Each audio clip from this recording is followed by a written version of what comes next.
उसकी राजनीतिक विचारधारा में सर्वप्रथम स्थान उसके सामाजिक समझौता सिद्धांत का है, जिसका वर्णन उसने विभिन्न चरणों में किया है। पहला चरण है मानव स्वभाव का चित्रण। हाब्स का मूल मंत्र स्वयं को पढ़ो, और वह इस बात पर बल देता है कि राजनीतिक समाज का प्रत्येक अध्ययन मानव स्वभाव के चिंतन से प्रारंभ होना चाहिए। मानव स्वभाव के संबंध में हाब्स के विचार हमें सबसे पहले 1640 ईस्वी में प्रकाशित डी कार्पोरे पॉलिटिको में मिलते हैं। उसके बाद लेवाइथन के प्रथम भाग के अंतिम 4 अध्यायों के प्रारंभ में हाब्स मानव का चित्रण एक स्वार्थी और भयग्रस्त प्राणी के रूप में करता है, जो सदैव स्वयं अपने ही हित साधना की चेष्टा में लगा रहता है। अपने स्वार्थ के लिए वह निरंतर लड़ाई झगड़ा करता रहता है। उसका मुख्य उद्देश्य अपने यश को बढ़ाना होता है और उसमें शक्ति वृद्धि की लिप्सा बराबर बनी रहती है। वह लिप्सा उसे बराबर क्रियाशील रखती है। वह इतनी तीव्र होती है कि इसकी वजह से वह बराबर बेचैन रहता है। मनुष्य की ये लिप्सा तभी लुप्त होती है जबकि उसकी मृत्यु हो जाती है। हाब्स के अनुसार मानव प्राणियों का परीक्षण यह सिद्ध करता है कि उसमें कोई बहुत बड़ा अंतर या विषमता नहीं है। वे सब लगभग बराबर हैं। शारीरिक तथा मानसिक शक्तियों के दृष्टिकोण से प्रकृति ने सब मनुष्यों को इतना बराबर बनाया है कि यद्यपि एक व्यक्ति दूसरे की अपेक्षा शारीरिक रूप से अधिक बलिष्ठ और बौद्धिक रूप से अधिक तीक्ष्ण हो सकता है, किंतु यदि सब बातों को ध्यान में रखा जाए तो मनुष्य मनुष्य में अंतर कुछ अधिक नहीं है। इस प्रकार अपने लक्ष्य प्राप्ति की योग्यता सभी व्यक्तियों में समान है। हाब्स मनुष्य को इतना अधिक आत्म केंद्रित, स्वार्थी और भयग्रस्त प्राणी मानता है कि उनके अनुसार मनुष्य में निस्वार्थता का गुण है ही नहीं। दया की भावना देखने में निस्वार्थ जान पड़ती है, पर हाब्स उसका विस्वार्थ रूप में विश्लेषण करता है।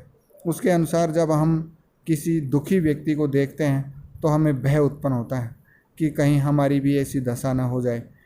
इस भय से हमें क्लेश का अनुभव होता है और यही दया का मूल है। इस प्रकार धर्म भी दया पर ही निर्भर है। अब है प्राकृतिक अवस्था का चित्रण। हाब्स राज्य की उत्पत्ति से पूर्व की स्थिति को हाब्स प्राकृतिक अवस्था की संज्ञा देता है और मानवीय स्वभाव का चित्रण करने के बाद वह ये बताता है कि ऐसी प्रकृति वाले मनुष्यों की प्राकृतिक अवस्था में क्या दशा होती है। हाब्स इस संबंध में तार्किक ढंग से आगे बढ़ा और उसकी प्राकृतिक अवस्था वैसी ही है जैसी कि पूर्णतया स्वार्थी और समान शक्तियों वाले मनुष्यों की नियंत्रण सत्ता के अभाव में हो सकती है। हाब्स ने प्राकृतिक अवस्था की जो कल्पना की है वह वस्तुतः अराजकता का ही दूसरा नाम है, और इस अवस्था में सबका सभी से निरंतर संघर्ष या युद्ध चलता रहता है। इस स्थिति के संबंध में हाब्स ने लिखा है, हम मानव स्वभाव में संघर्ष के 3 मुख्य कारण देखते हैं: प्रतिस्पर्धा, भय और यश। प्रतिस्पर्धा के कारण वे लाभ के लिए, भय के कारण रक्षा के लिए और यश के कारण प्रसिद्धि के लिए निरंतर संघर्ष करते रहते हैं। हाब्स की प्राकृतिक अवस्था शक्ति ही सत्य की धारणा पर आधारित थी और इसके अंतर्गत जो कोई भी कुछ ले सके और जितनी देर अपने पास रख सकने में समर्थ हो वही उतने समय के लिए उसका हो जाता था। इस अवस्था में मनुष्यों का जीवन दुख में होना अवश्यंभावी है और किसी प्रकार की प्रगति की कल्पना नहीं की जा सकती है। हाब्स के अनुसार ऐसी दशा में उद्योग, संस्कृति, जल, परिवहन, भवन निर्माण, यातायात के साधनों, ज्ञान व समाज आदि के लिए कोई स्थान नहीं होता। मनुष्य का जीवन एकाकी, दीन, अपवित्र, पाशविक तथा क्षीण होता है। हाब्स प्राकृतिक अवस्था की अपनी इस कल्पना को किसी ऐतिहासिक प्रमाण के आधार पर सिद्ध नहीं करता, वरन अनुमान करता है कि प्राकृतिक अवस्था में मनुष्य की दशा इसी से मिलती जुलती रही होगी। वह अपने अनुमान के पक्ष में तर्क देते हुए कहता है कि इंग्लैंड में गृहयुद्ध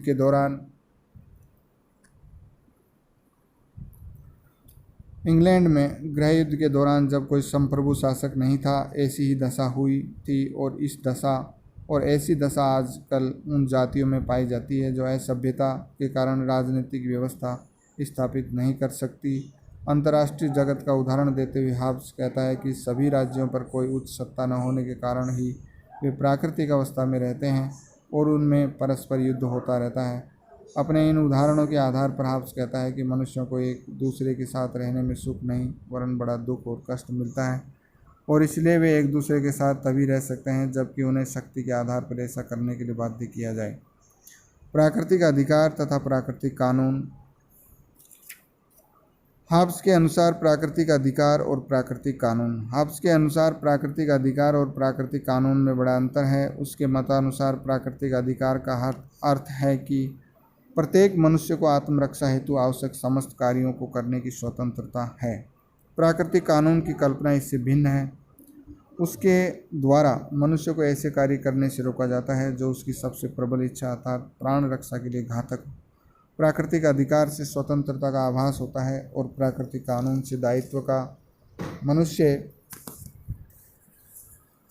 मनुष्य के प्राकृतिक अधिकार तो एक निरंतर संघर्ष की स्थिति को जन्म देते हैं, किंतु इसके विपरीत प्रकृति के कानून बुद्धि द्वारा निर्मित वे नियम हैं जिनके अनुसार आचरण करके व्यक्ति सुगमतापूर्वक अपने जीवन की रक्षा कर सकते हैं और प्राकृतिक अवस्था की अराजकता से बच सकते हैं।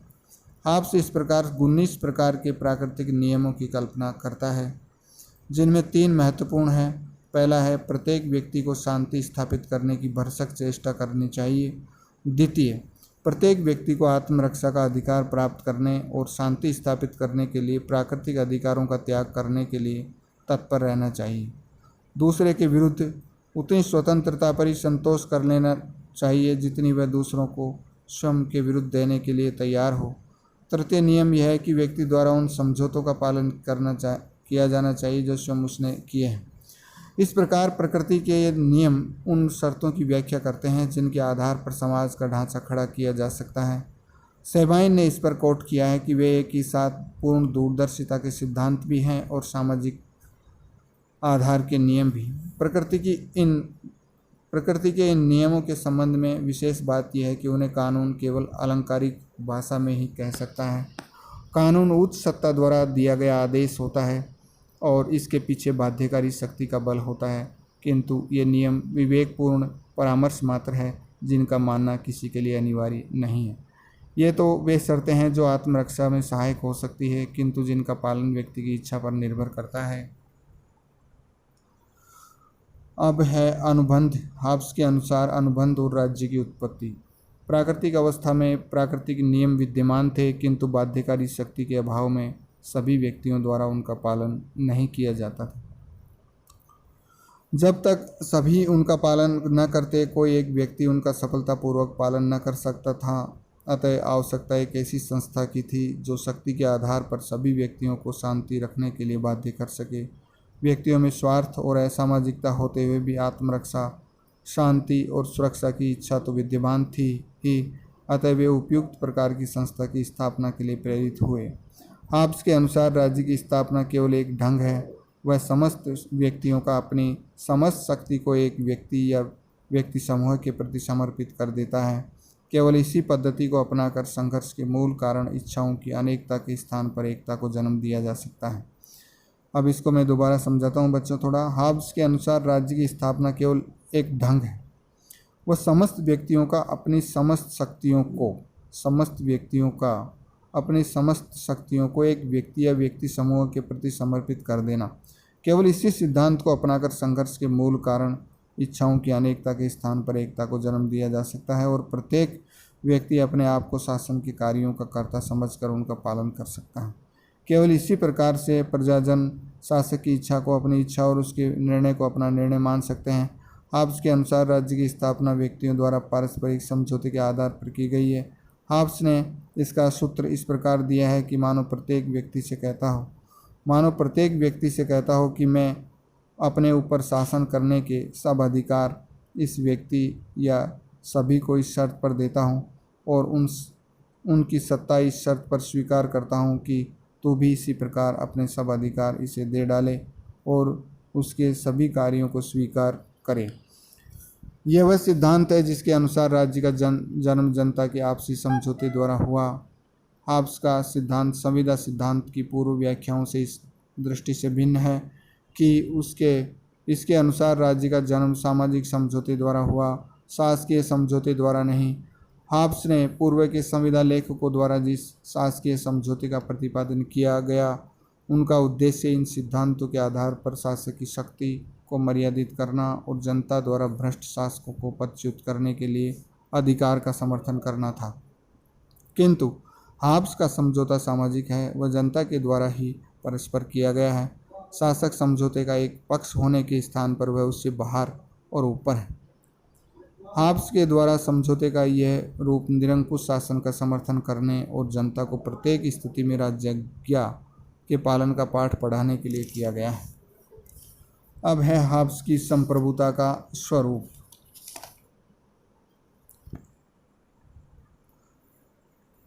हाब्स के इस सिद्धांत का सर्वप्रथम और सर्वप्रमुख निष्कर्ष यह है कि हाब्स राज्य को अपरिमित संप्रभुता प्रदान कर देता है। उसके अनुसार व्यक्तियों के लिए सभी परिस्थितियों में राज्य के आदेशों का पालन करना अनिवार्य है।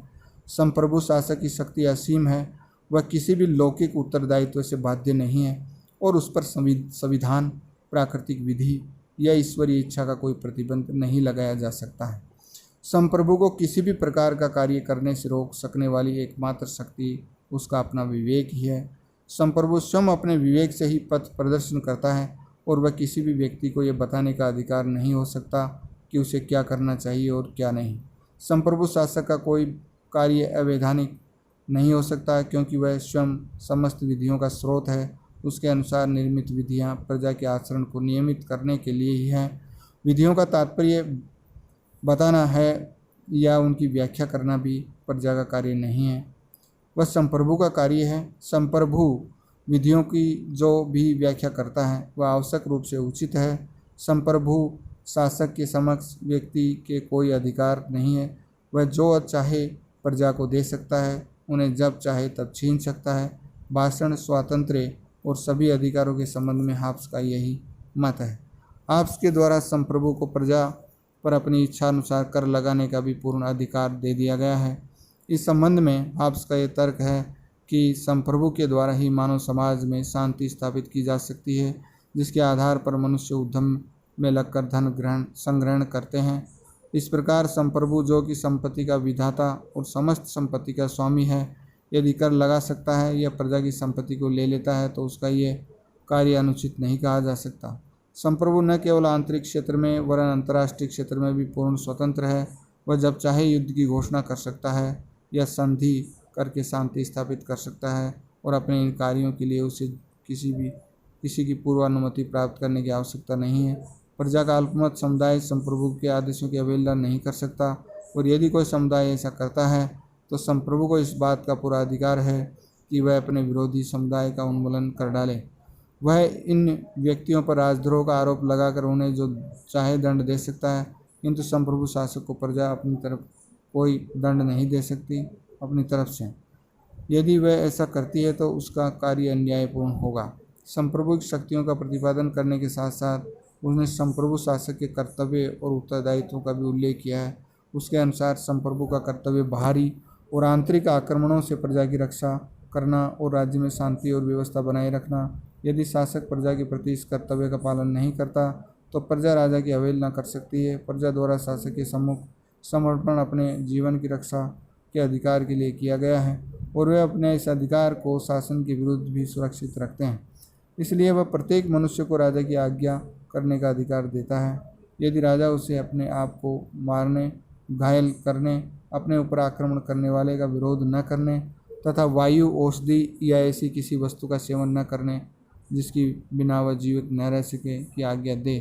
केवल इतना ही नहीं, वरन यदि किसी व्यक्ति को राजा शत्रु से लड़ने और उस पर अपना जीवन खतरे में डालने की आज्ञा दे तो वह व्यक्ति उसकी अवहेलना भी कर सकता है, क्योंकि राजा की आज्ञा का पालन एकमात्र उद्देश्य आत्मरक्षा ही है। इस प्रकार हाब्स की विचारधारा के अनुसार राज्य की स्थापना एकमात्र कारण व्यक्ति की सुरक्षा के लिए राज्य का अनिवार्य होना है। राज्य मनुष्य के आंतरिक सामाजिक जीवन की अभिव्यक्ति नहीं है, वह स्वाभाविक विकास का परिणाम भी है और यही तो एक विशेष आवश्यकता की पूर्ति के लिए स्वयं व्यक्तियों द्वारा स्थापित एक साधन है।